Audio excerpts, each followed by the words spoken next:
When Jonathan Bennett walked into his 5-year-old son's hospital room and saw what his housekeeper had done, he broke down completely. Security guards heard his sobs from 3 floors away. Nurses who'd worked in pediatric care for decades said they'd never witnessed anything like it. But here's what will shock you. He wasn't crying because his son was dying. He was crying because, for the first time in months, he understood what it meant to truly live. You see, Jonathan Bennett had everything money could buy. A pharmaceutical empire worth $3 billion. A mansion in Malibu with 12 bedrooms and an ocean view that took your breath away. Private jets. A garage full of cars most people only see in magazines.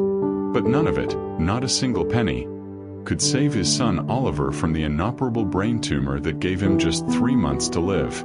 So Jonathan did what powerful men do when they feel powerless. He threw money at the problem. He flew in specialists from 5 countries. He funded experimental treatments that didn't exist yet. He wrote checks with so many zeros they made people dizzy. And while he was desperately trying to buy more time, he missed something crucial. His son was dying twice. Once from the tumor pressing against his brain, and once from the loneliness of living in a mansion that felt more like a museum than a home, with a father who was too terrified to look at him. That's where Naomi Carter comes in. Now, Naomi wasn't a doctor. She wasn't a specialist or a therapist or anyone with letters after her name. She was a 32-year-old housekeeper who cleaned the Bennett mansion's marble floors, dusted its priceless art, and organized its endless rooms. For 3 years, Jonathan had walked past her every single day without really seeing her. To him, she was invisible. Just another employee in a house full of staff. But Naomi saw everything. She saw a little boy who'd stopped playing with his toys. She saw a child who spent hours staring out the window, asking why his daddy never came home anymore. She saw Oliver Bennett fading away, not just physically, but spiritually, a 5-year-old losing hope before he'd barely learned what hope meant. And Naomi recognized that look, because she'd seen it before, in her younger brother's eyes, 12 years ago, when leukemia stole him away at age 6.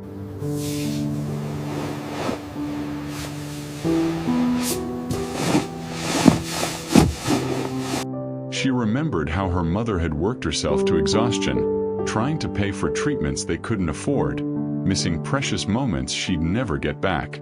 She remembered the guilt that still haunted her family, the what-ifs and if-onlys that poisoned every happy memory. Naomi made a decision that day, a decision that would seem small at first, just a simple question asked to a dying child. But that one question would set off a chain reaction that would transform an entire community, save a father from a lifetime of regret, and prove that the greatest acts of heroism don't always come from the people you expect. What Naomi did next wasn't just kind. It was revolutionary. She didn't try to save Oliver's life. That was impossible. Instead, she did something far more powerful. She taught him how to live. And in doing so, she showed a billionaire father that the most valuable thing he could give his son wasn't money or medicine. It was presence. It was love. It was time. Over the next 3 months, this housekeeper that nobody noticed would orchestrate a series of moments so beautiful, so profound, that they would leave a permanent mark on everyone who witnessed them. A dying boy's bucket list that had nothing to do with exotic trips or expensive experiences. A birthday party that would bring 300 people to tears.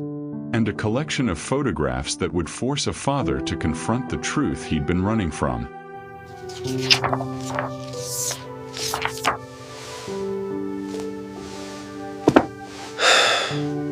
By the end of Oliver's short life, Jonathan Bennett would stand in front of those 300 people and say something that would shock everyone who knew him. The woman I barely noticed for 3 years gave me the greatest gift I've ever received. She gave me back my son. This is that story. The story of how a 5-year-old boy with only 3 months to live touched more lives than most people do in 80 years. The story of how a housekeeper's wisdom proved more valuable than $1 billion fortune. And the story of how the simplest acts of kindness can create ripples that last forever. So grab those tissues I warned you about, because we're about to witness what happens when someone truly sees another person's pain and decides to do something about it. We're about to see why Naomi Carter's name is now spoken with reverence in a community that will never forget her. And we're about to understand why, 2 years after Oliver's death, his father still breaks down in tears, not from grief alone, but from overwhelming gratitude. This is the story of Oliver Bennett, Naomi Carter, and the 3 months that changed everything. Before we continue with this incredible journey, I spent countless hours researching and crafting this story to bring you something truly meaningful. If stories like this touch your heart and you want to see more acts of kindness that restore faith in humanity, please subscribe and hit the notification bell. It means the world to me and helps these important stories reach others who need to hear them. Now, let's see what happens next. The morning sun poured through the floor-to-ceiling windows of the Bennett estate in Malibu, California, casting long shadows across the Italian marble floors. It was the kind of house that appeared in architecture magazines. 12 bedrooms, an indoor basketball court, a private movie theater, and an infinity pool that seemed to spill into the Pacific Ocean. But for 5-year-old Oliver Bennett, it was the loneliest place in the world. Oliver sat on the edge of his race car bed, his small fingers tracing the lightning bolt pattern on his Spider-Man pajamas. His head hurt again. Not the kind of hurt from bumping into something, but the deep, scary kind that made the room spin and his tummy feel funny. He'd stopped telling anyone about it weeks ago because it just made the grown-ups look sad. Through his bedroom window, he could see the gardeners trimming the hedges into perfect shapes. There was a playground down there, the kind most kids only saw in parks, with swings and slides and a treehouse big enough to live in. But Oliver never played there anymore. He was too tired. Always so tired. "Good morning, sunshine." Naomi Carter's warm voice filled the doorway before she did. At 32, she carried herself with a quiet strength that seemed to calm the massive house's cold emptiness. Her dark skin glowed in the morning light, and her smile, genuine and full, was often the only real smile Oliver saw all day. "Hi, Miss Naomi." Oliver's voice was small, barely above a whisper. Naomi's heart clenched the way it did every morning when she saw him. 3 years she'd worked for the Bennetts, and she'd watched this bright, energetic toddler transform into this fragile little boy who seemed to be fading before her eyes. She'd been there the day the doctors came to the house with their serious faces and hushed voices. She'd seen Jonathan Bennett's world shatter in the study while Oliver napped upstairs, unaware that his life had just been given an expiration date. 3 months. That's what the specialists said. An inoperable brain tumor pressing against parts of Oliver's brain they couldn't reach without causing more harm. Jonathan had flown in doctors from Switzerland, from Japan, from Johns Hopkins. He'd written checks with so many zeros they made Naomi dizzy. But money couldn't fix this. Money couldn't buy time. "You hungry, baby?" Naomi asked, settling onto the bed beside him. She noticed how he leaned into her, seeking warmth, seeking presence, seeking something his father's fortune couldn't provide. A little. Oliver looked toward his toy room, a space bigger than most people's entire apartments, filled with every toy imaginable. Remote-controlled cars sat unused. A train set that cost more than Naomi's monthly rent gathered dust. Video game systems with their controllers still in the packaging. "Miss Naomi, why doesn't Daddy come home anymore?" The question hit her like a punch to the chest. She thought of her own brother Marcus, who died from leukemia when he was 6. She remembered those final months, how her mother had worked double shifts at the hospital, ironically caring for other people's sick children, while Marcus faded away in their small apartment. She remembered the guilt that still haunted her mother, the what-ifs and if-onlys that no amount of time could erase. She wouldn't let Oliver feel that abandonment. And she wouldn't let Jonathan make the same mistake her mother had. "Your daddy loves you very much," Naomi said, choosing her words carefully. "Sometimes grown-ups handle scary things in silly ways. He's trying to fix everything, but he's forgotten that the best thing he can do is just be here with you." Oliver nodded. processing this with the seriousness only a child facing something they don't fully understand can muster. I wish he would come home. I want to show him my drawings. What have you been drawing? Naomi asked, grateful for the change in subject. Oliver brightened slightly, the first spark of life she'd seen in his eyes all morning. He shuffled to his desk, moving slower than a 5-year-old should, and returned with a stack of construction paper covered in crayon masterpieces. This one is a dog, he said, pointing to an orange blob with 4 stick legs. And this one is a dog at the beach. And this one is lots of dogs. Each picture showed the same thing. Dogs. Dogs playing, dogs sleeping, dogs running. Miss Naomi, do you think I could meet a real dog someday? Not like the pictures in my books. A real one. Naomi felt something shift inside her chest. Here was this child, living in a mansion worth $50 million, surrounded by every material thing imaginable, and his dream was to pet a dog. What else do you wish for, Oliver? She asked softly. Oliver thought for a moment, his little face scrunched up in concentration. I wish I could have a real birthday party. With kids. Not just grown-ups standing around talking. And I wish. He paused, his voice dropping to barely a whisper. I wish Daddy would smile again. Like he used to. Before I got sick. The weight of those words settled over Naomi like a blanket. This child, dying before he'd barely lived, was worried about making his father happy. It wasn't fair. None of it was fair. But as she looked at Oliver's earnest face, at his crayon drawings, at the hope still flickering in his eyes despite everything, Naomi made a decision. She thought about Marcus, about the things he'd never gotten to do, the experiences stolen by illness and poverty. She thought about how her family couldn't afford the treatments that might have saved him, couldn't give him the final months he deserved. Oliver had money. What Oliver didn't have was life, real life, with messy hands and genuine laughter and memories that meant something. Money couldn't buy him more time, but maybe it could buy him a life worth remembering in the time he had left. Oliver, Naomi said, taking his small hands in hers. What if we made a list? All the things you want to do. And what if we made them happen? Really? His eyes widened. But I get tired a lot. And sometimes my head hurts real bad. Then we'll take breaks. We'll go slow. But we'll do them. She pulled out her phone and opened the Notes app. Let's start with your 3 wishes. Meet dogs, have a real birthday party, and make Daddy smile. What else? Oliver thought hard, his face lighting up with each new idea. I want to help someone who's sad. Like you helped me feel better when I was sad. And I want to paint something big. Like really, really big. And I want to camp outside and see the stars like in the movies. Naomi typed each wish, her own eyes growing misty. Such simple things. Such beautiful, simple, achingly normal things. We're going to do all of this, she promised. Every single thing on this list. Deal.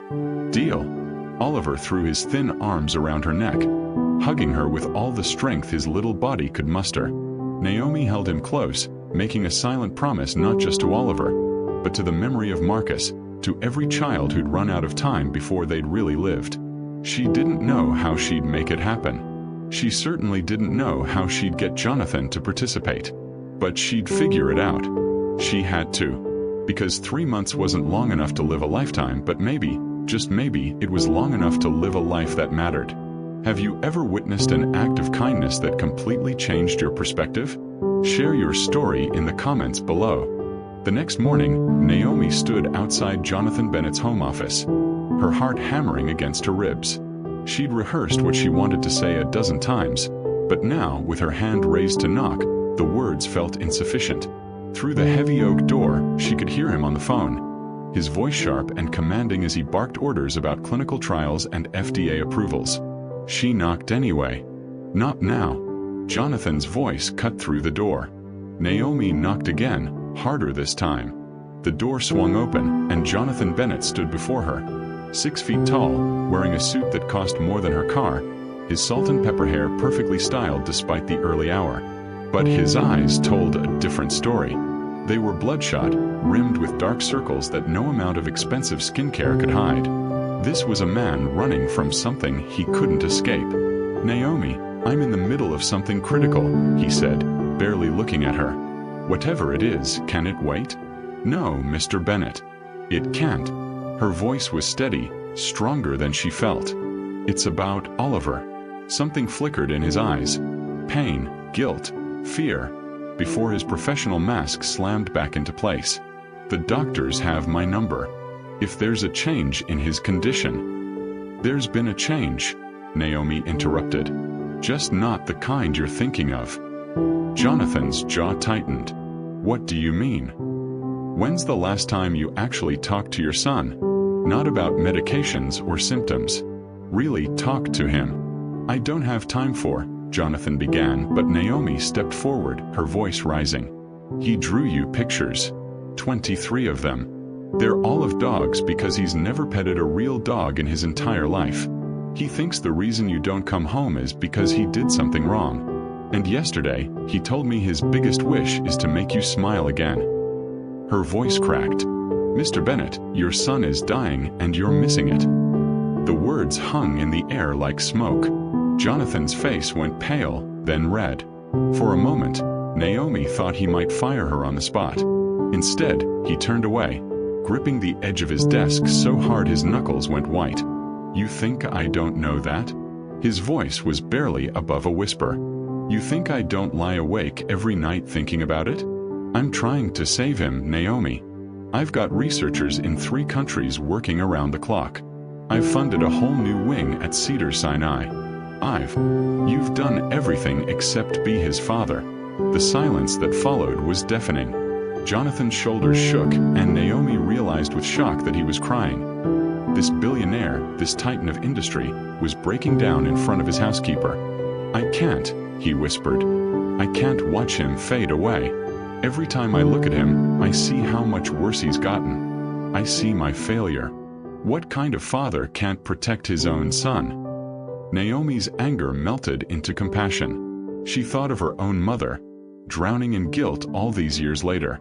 "The kind who's human," she said softly. "Mr. Bennett, you can't save Oliver. I wish you could, but you can't. But you can give him something no amount of money can buy. You can give him you." Jonathan wiped his eyes, looking lost.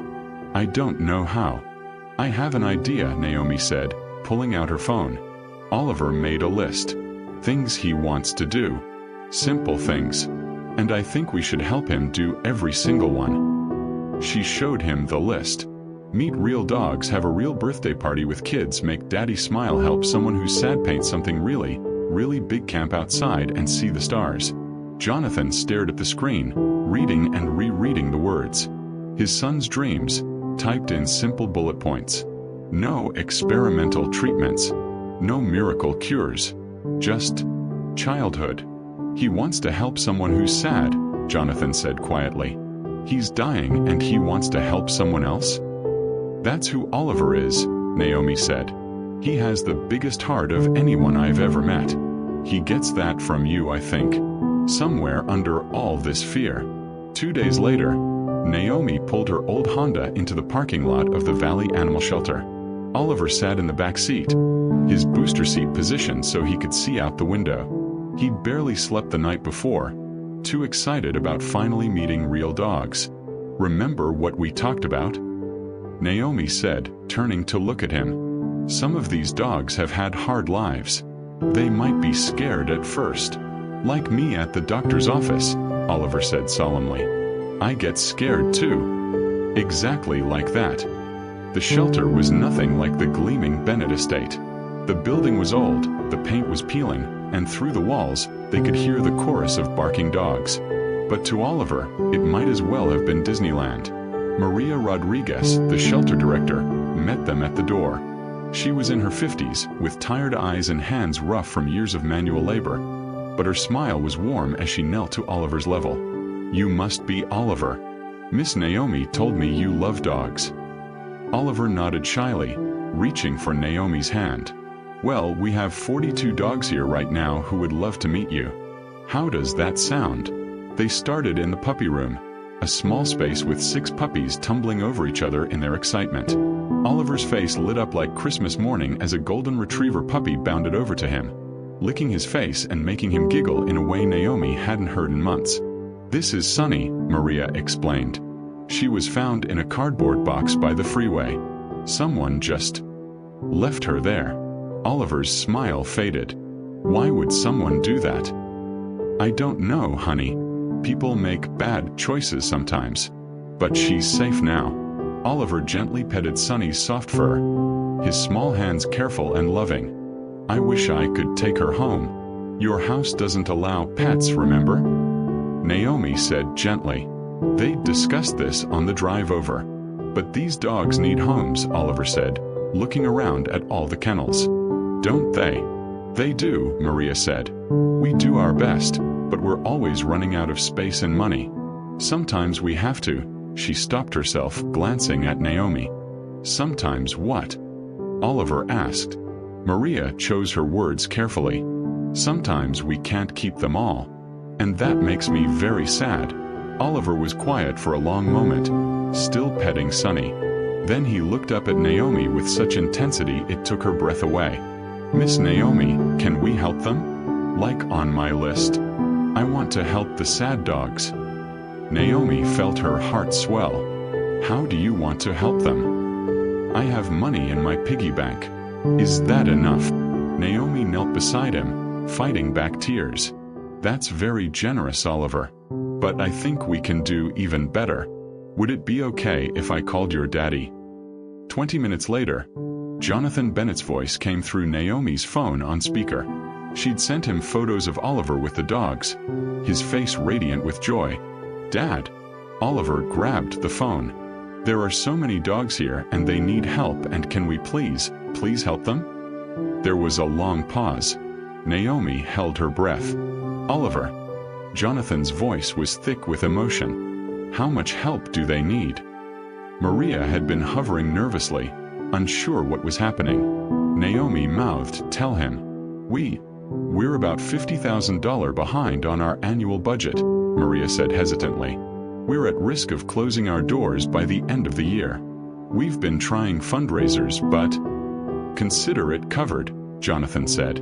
"I'll have my accountant wire $100,000 today, and I'll match any donations you receive for the rest of the year."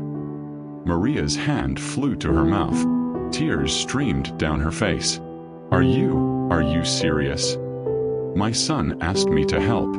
How could I say no?" Oliver beamed at the phone. "Thanks, Daddy. Now Sunny and all her friends get to stay safe." "Oliver," Jonathan's voice cracked. Can I come see the dogs with you? Maybe tomorrow." Oliver's eyes went wide. "Really? You'd come? Really?" "I promise." After they hung up, Maria hugged Naomi so tightly she could barely breathe. "You have no idea what this means. We can fix the roof, upgrade the kennels, hire another vet tech. We can actually save these animals." But Naomi was watching Oliver, who had returned to playing with Sunny, his laughter echoing through the shelter. She pulled out her phone and started taking pictures. Oliver's smile, Sunny's wagging tail, the pure joy radiating from both of them. One wish down. And for the first time since his diagnosis, she'd heard Jonathan Bennett sound like a father instead of a CEO desperately trying to fix the unfixable. "Miss Naomi," Oliver called out, "can we come back tomorrow? When Daddy comes?" "Of course we can, sweetheart." "Good. Because I think Daddy needs to meet Sunny. She makes everyone happy." As they drove home that evening, Oliver fell asleep in his booster seat, exhausted but content. Naomi glanced at him in the rearview mirror, at the peaceful expression on his face, and felt something she hadn't felt in a long time. Hope. Not hope that Oliver would be cured. She was too realistic for that. But hope that these next 3 months could be filled with moments like today. Moments of pure, simple joy. Moments that mattered. Her phone buzzed with a text from Jonathan. "Thank you for today. I haven't heard him laugh like that in months. I'll be there tomorrow at 10 a.m. I promise." Naomi smiled. Maybe Jonathan Bennett was finally starting to understand. His son didn't need another miracle treatment. He needed his father. And he needed to know that his short life had made a difference. Tomorrow would be the first time in 2 months that Jonathan would spend time with Oliver doing something that had nothing to do with doctors or treatments. Just a father, a son, and a shelter full of grateful dogs. It was a start. What would you do if you discovered someone with incredible talent living in such difficult circumstances? Let me know your thoughts below. I read every comment. Jonathan Bennett arrived at the animal shelter at exactly 10 a.m. He looked younger somehow, more human, but his hands trembled as he stepped out of his Mercedes, and she could see the fear still lingering in his eyes. Oliver spotted him through the window and pressed his face against the glass. "Daddy's here." He really came. The reunion was awkward at first.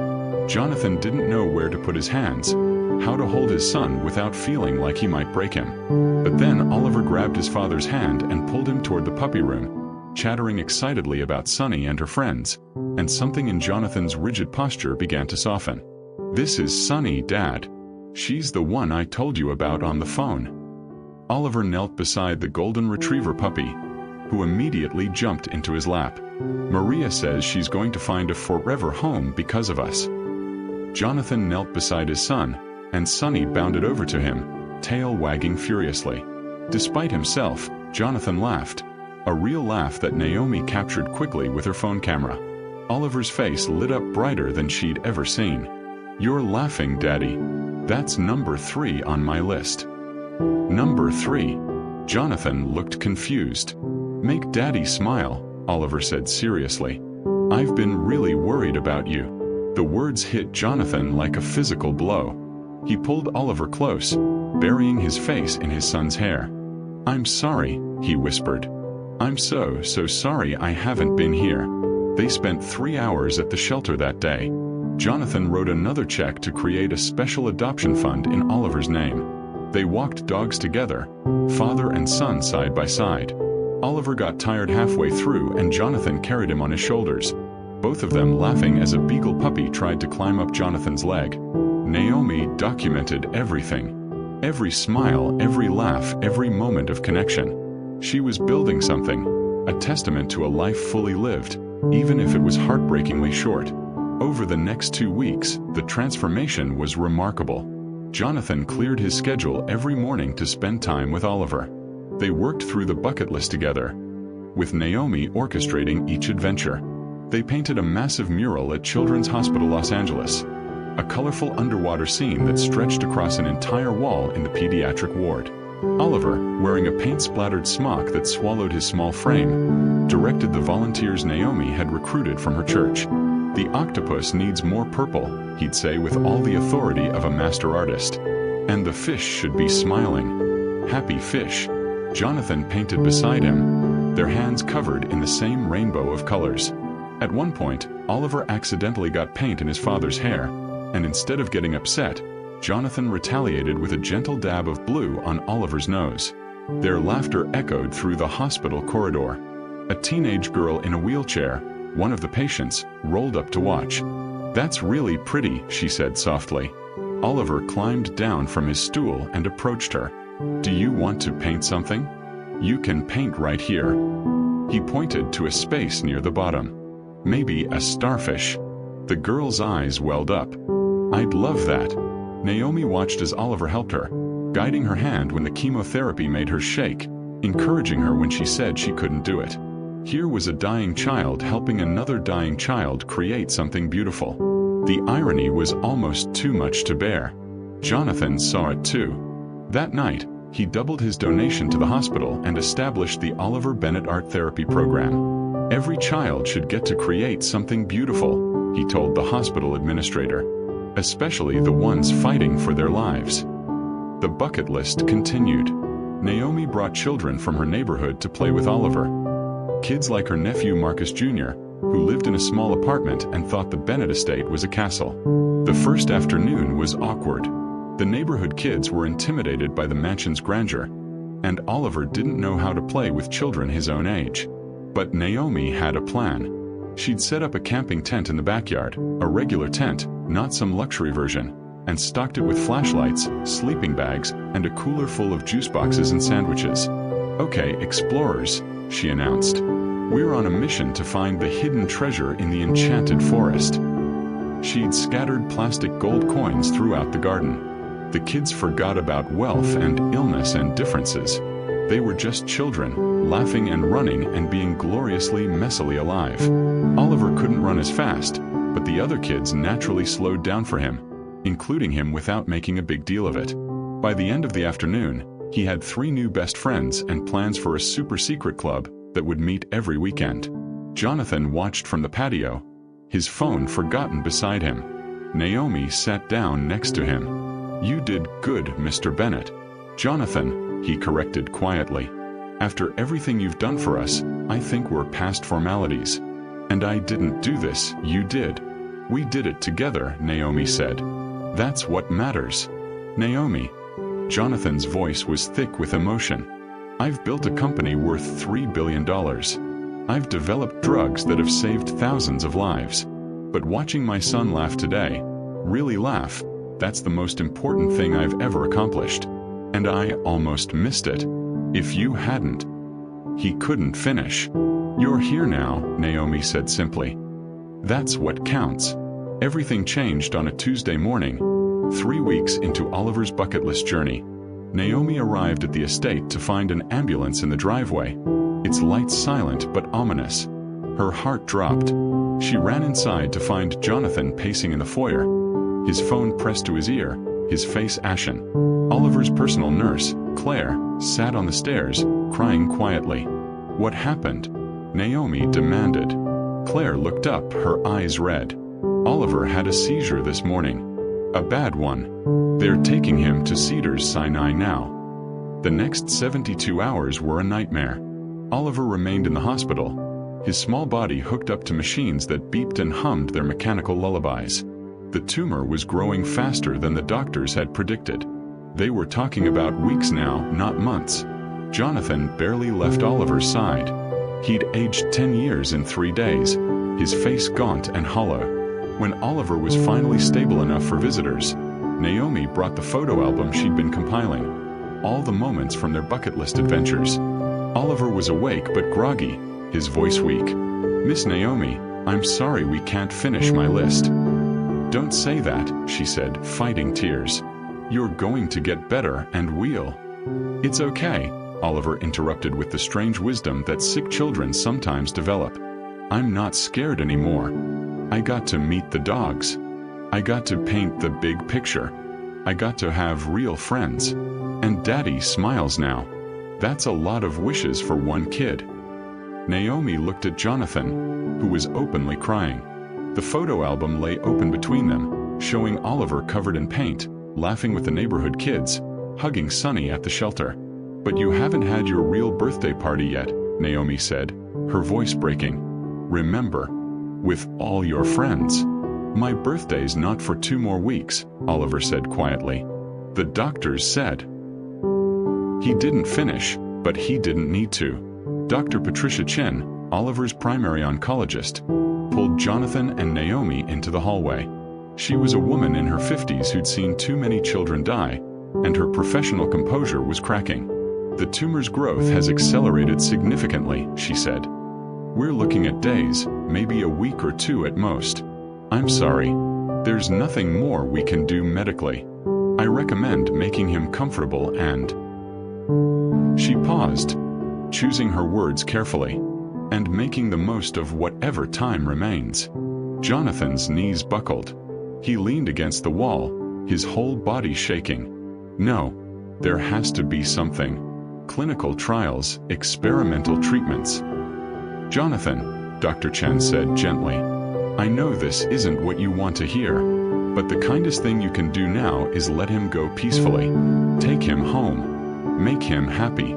That's the only medicine that matters now." After the doctor left, Naomi and Jonathan stood in the sterile hospital corridor, the fluorescent lights humming overhead. Parents of dying children walked past them, carrying the same haunted expressions. "I can't do this," Jonathan whispered. "I can't watch him die." "Yes, you can," Naomi said firmly. "Because he needs you. And because you'll regret it for the rest of your life if you run away now. Trust me, I know." She told him then about the day her brother Marcus died, how her mother had been at work, how Naomi had been the only one there, how her mother had never forgiven herself for missing those final moments, how that regret had poisoned every happy memory she had of Marcus because it was always tainted with the guilt of absence. "Don't do that to yourself," Naomi said. "Don't let the last thing you remember be turning away." Jonathan looked at her with desperate eyes. "What do I do? How do I say goodbye to my son?" "You don't say goodbye," Naomi said. "You make every moment count. We're going to give Oliver the best birthday party any kid has ever had. And we're going to do it now. Not in 2 weeks now. This weekend. We're going to celebrate his life while he's still here to enjoy it. But he's too sick to leave the hospital. Then we bring the party to him," Naomi said with fierce determination. "Mr. Bennett, Jonathan, Oliver's time is running out, but we still have time. Let's not waste another second." Jonathan stared at her for a long moment, then slowly nodded. Okay. What do we need to do?" Naomi pulled out her phone, her mind already racing with plans. "We need to make some calls. A lot of calls. And we need to move fast. Whatever it costs." "This isn't about money," Naomi interrupted. "This is about love. But we're going to need help. From everyone." "Then let's get started." As they walked back into Oliver's room, they found him looking through the photo album again, his small fingers tracing the images of his adventures. He looked up at them with a tired but genuine smile. "Miss Naomi, Daddy, can I ask you something?" "Anything, sweetheart," Jonathan said, taking his son's hand. "When I'm gone, will you remember me? Will people know I was here?"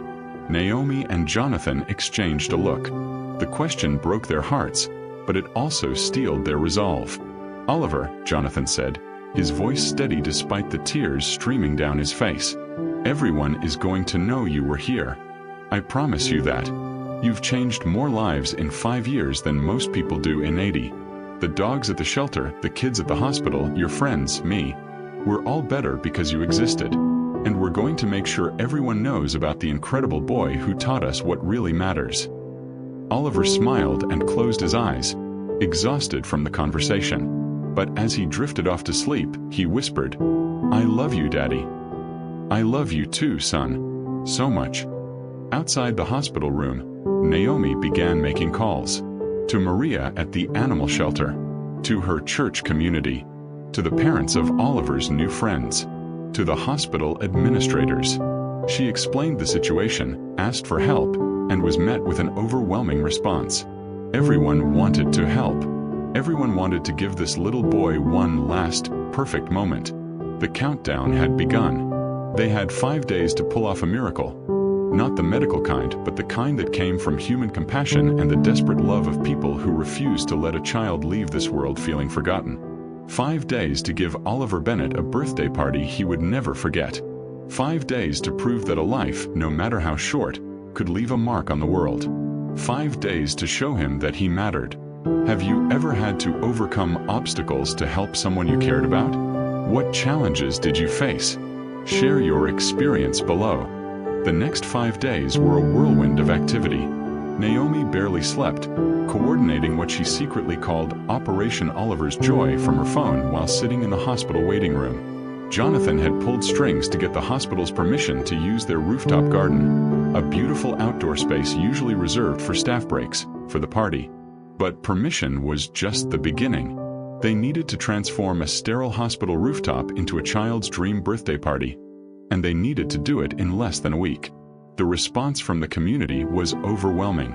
Maria from the animal shelter called first. "We're bringing Sunny and 5 other therapy dogs. They're all certified for hospital visits." And Naomi? "Every single staff member wants to volunteer. We're all coming."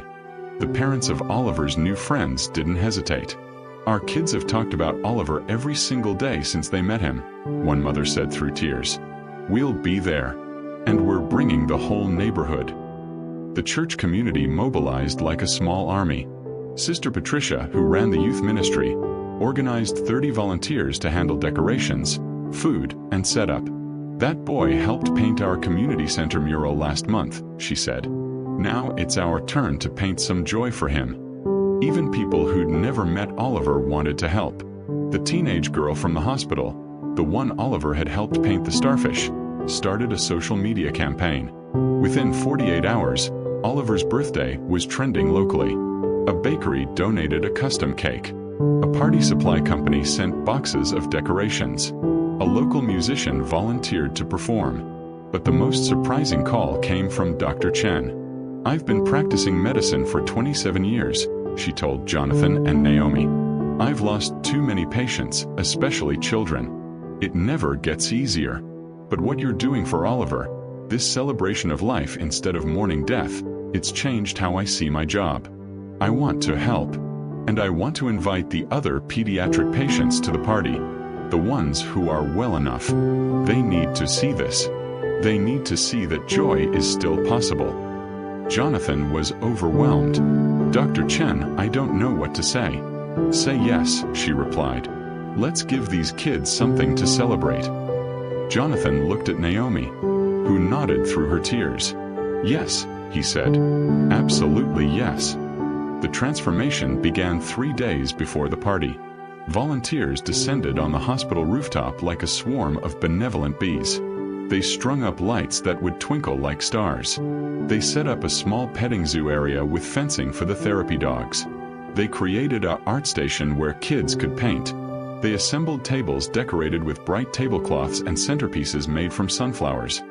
Oliver's favorite flower, Naomi had told them. Jonathan worked alongside everyone, his expensive watch and billionaire status forgotten. He hammered stakes, untangled lights, and learned the names of every volunteer.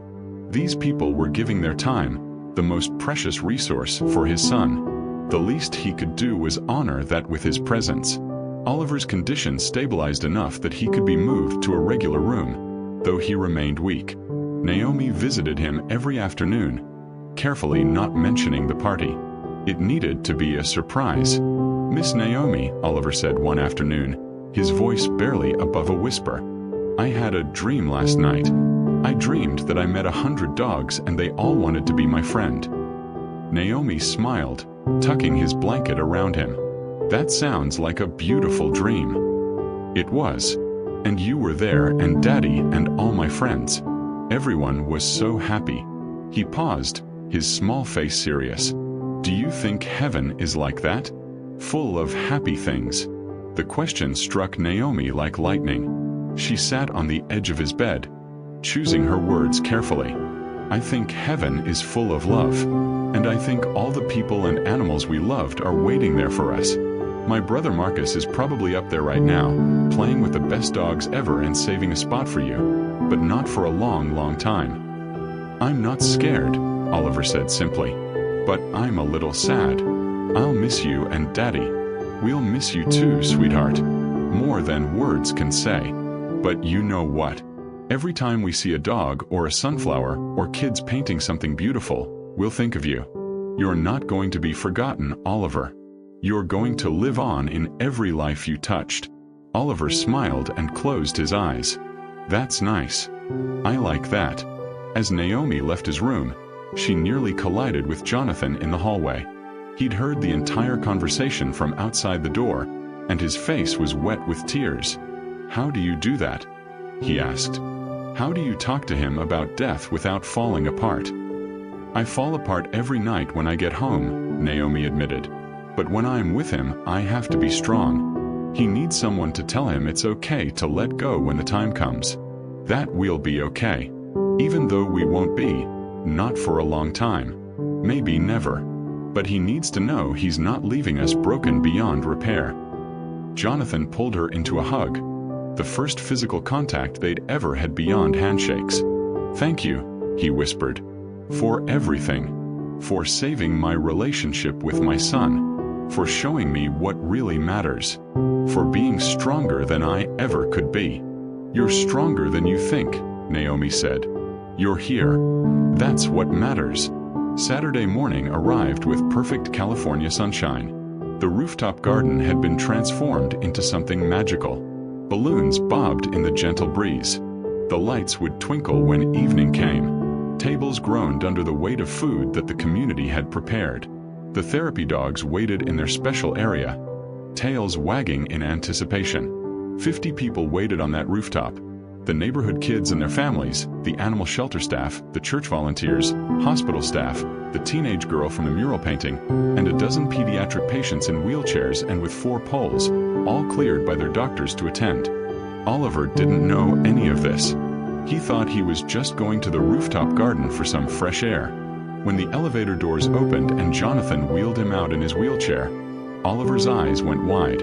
Surprise! 50 voices shouted in unison. Oliver's mouth fell open. His eyes filled with tears, happy tears, as he took in the decorations, the people, the dogs straining at their leashes to come meet him. Is this for me?" he whispered. "Happy birthday, buddy," Jonathan said, kneeling beside the wheelchair. "We know it's 2 weeks early, but we couldn't wait. We wanted to celebrate you now, while we could all be together." Sonny, the golden retriever, broke free from Maria's grip and bounded over, jumping up to lick Oliver's face. Oliver laughed, that beautiful, pure laugh, and wrapped his thin arms around the dog's neck. "This is the best day ever," he said. The party unfolded like a beautiful dream. Oliver was wheeled from station to station, his face glowing with joy despite his obvious exhaustion. At the petting zoo area, he met not just dogs but also 2 rabbits, a miniature goat, and a parrot that said, "Happy birthday" on command. The neighborhood kids surrounded him, showing him the cards they'd made and the painting they'd worked on together. A giant banner that read, "Oliver, our hero," with handprints from every child in different colors forming a rainbow. Marcus Jr., Naomi's nephew, presented Oliver with a small trophy. "We took a vote," the 7-year-old announced seriously. "And you won Best Friend Ever award. Unanimous." Oliver held the plastic trophy like it was made of gold. "Really? I won." "You taught us that helping people feels good," another child chimed in. "Before I met you, I never thought about people who were sad or needed help. Now I do it all the time." The girl from the hospital, whose name was Sophie, approached with a wrapped present. "I made you something," she said shyly. She helped Oliver unwrap it, a painted canvas showing the underwater mural they'd worked on together, with a little boy who looked like Oliver swimming among the fish.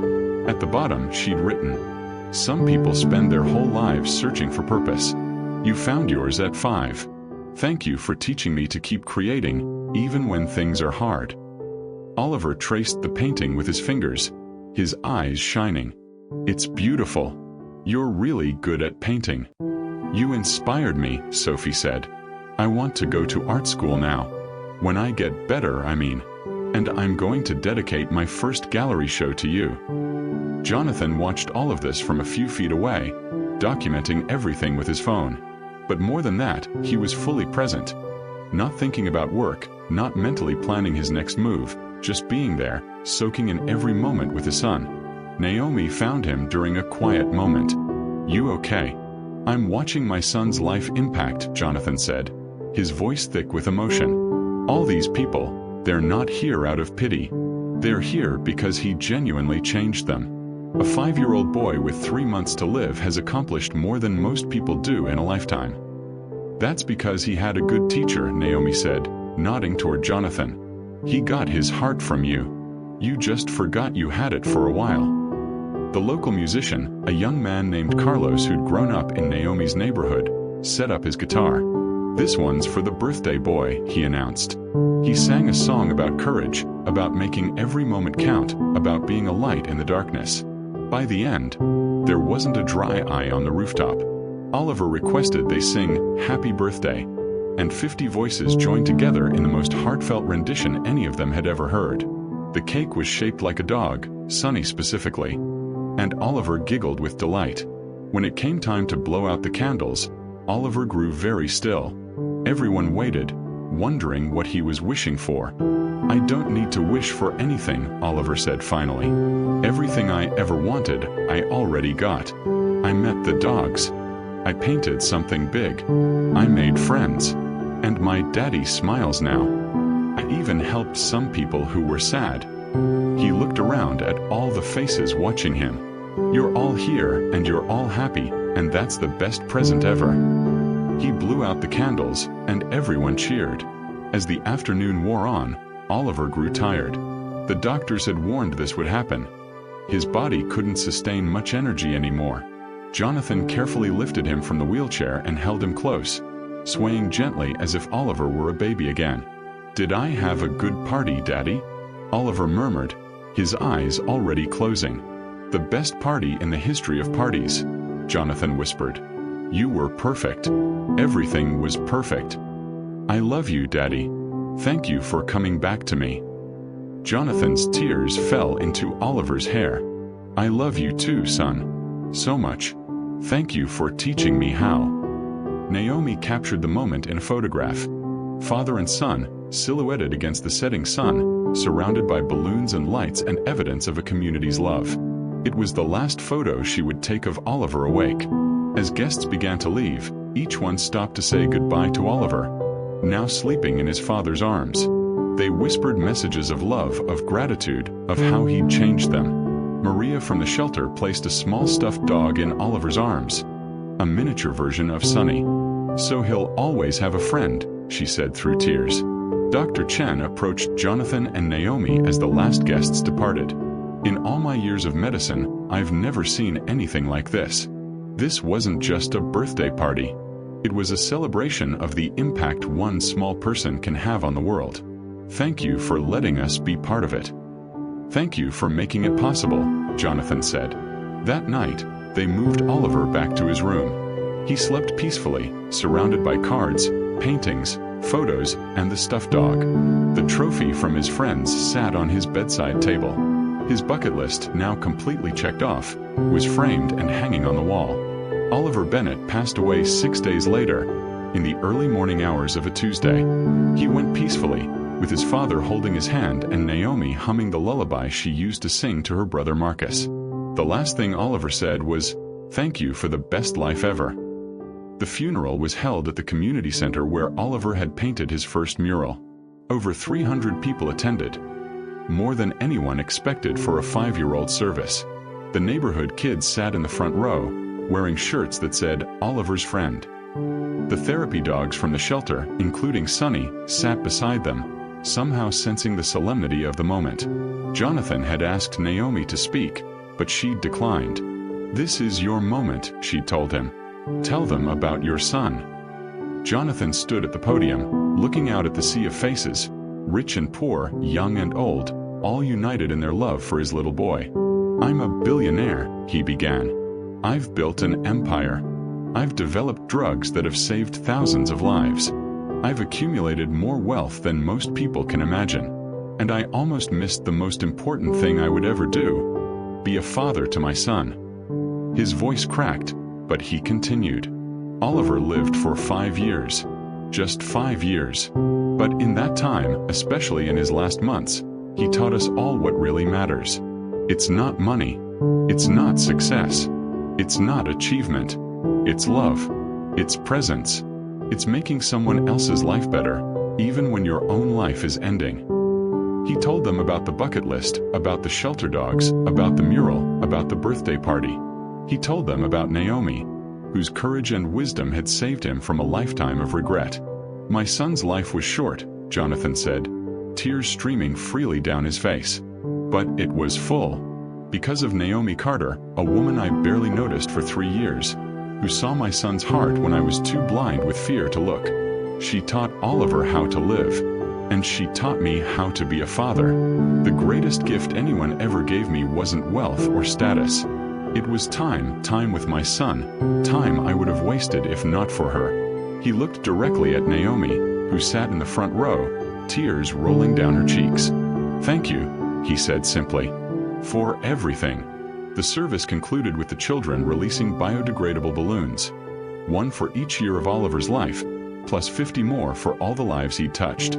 As the balloons drifted up into the California sky, Naomi felt a hand slip into hers. It was Sophie, the teenage cancer patient. "I'm going into remission," Sophie whispered. "My doctors told me yesterday. And when I get better, I'm going to live the way Oliver did. Making every moment count, helping people, creating beauty. He saved my life, Naomi." Not medically, but in every way that matters. Naomi pulled her close. He'd be so proud of you. In the weeks and months that followed, Oliver's impact continued to ripple outward. Jonathan established the Oliver Bennett Foundation, but it wasn't a typical charity. Instead of writing checks from afar, it connected wealthy individuals with community needs, requiring personal involvement. Oliver didn't just give money, Jonathan explained in an interview. He gave himself. That's what we're asking donors to do. The animal shelter was renamed Oliver's Place and became a model for community-involved animal welfare. Maria expanded the program, using Oliver's story to inspire hundreds of volunteers.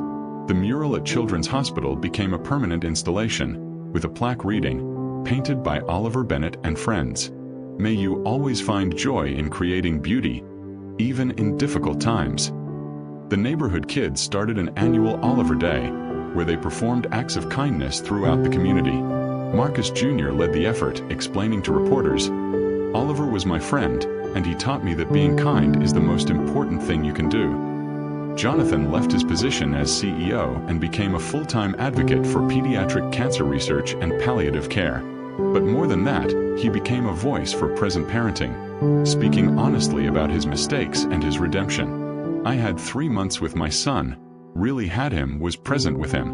Most people get years, decades. Don't waste them. Be there. It's the only thing that matters." And Naomi? She continued working as a housekeeper, though Jonathan had offered her any position she wanted. "This is who I am," she explained. "I help people and I do it one person at a time." That's Oliver's legacy, that individual acts of kindness matter more than grand gestures. But she did accept one change. Every year on Oliver's birthday, she took a week off to volunteer at Children's Hospital, helping other families navigate the impossible journey of losing a child. She shared Oliver's story, showed them the photos, demonstrated that even in the darkest times, joy and meaning were possible. 2 years after Oliver's death, Jonathan sat in his son's old room, which he'd preserved exactly as Oliver left it. He was looking through the photo album Naomi had created, hundreds of images documenting those precious final months. There was Oliver laughing with Sonny at the shelter, Oliver covered in paint at the hospital, Oliver surrounded by his friends, Oliver in his father's arms at the birthday party, sleeping peacefully, a smile on his face. Jonathan's favorite photo was the last one Naomi had taken. Father and son silhouetted against the sunset, a moment of pure love frozen in time. His phone rang. It was Naomi. "Hey," she said. "I'm at Oliver's Place. They just got in a litter of puppies that need fostering. Want to help?" Jonathan smiled, a real smile, the kind Oliver had wished for. "I'll be there in 20 minutes. As he drove to the shelter, Jonathan passed the community center with its mural, the hospital with its art therapy program, the park where Oliver's friends played. Everywhere he looked, he saw his son's legacy. Oliver Bennett had lived for 5 years, but his impact would last forever. Because one person, one remarkable woman named Naomi Carter, had understood a simple truth. The greatest act of kindness isn't saving a life. It's helping someone truly live. And in doing so, she had saved 2 lives, a dying boy who learned his life had meaning, and a lost father who learned what it meant to love. Stories like this remind us that extraordinary kindness exists all around us. If this touched your heart, please like this video. It helps more people discover these inspiring stories. Subscribe for more tales of human kindness that will restore your faith in humanity. And most importantly, look for opportunities in your own life to be someone's unexpected blessing. What act of kindness will you perform this week? Let me know in the comments below. Thank you for watching, and remember, you have the power to change someone's entire world.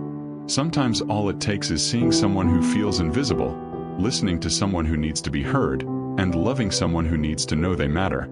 Oliver taught us that 5 years of a life fully lived is worth more than 100 years of going through the motions. Don't wait. Don't hold back. Love the people in your life while you can. See you in the next story.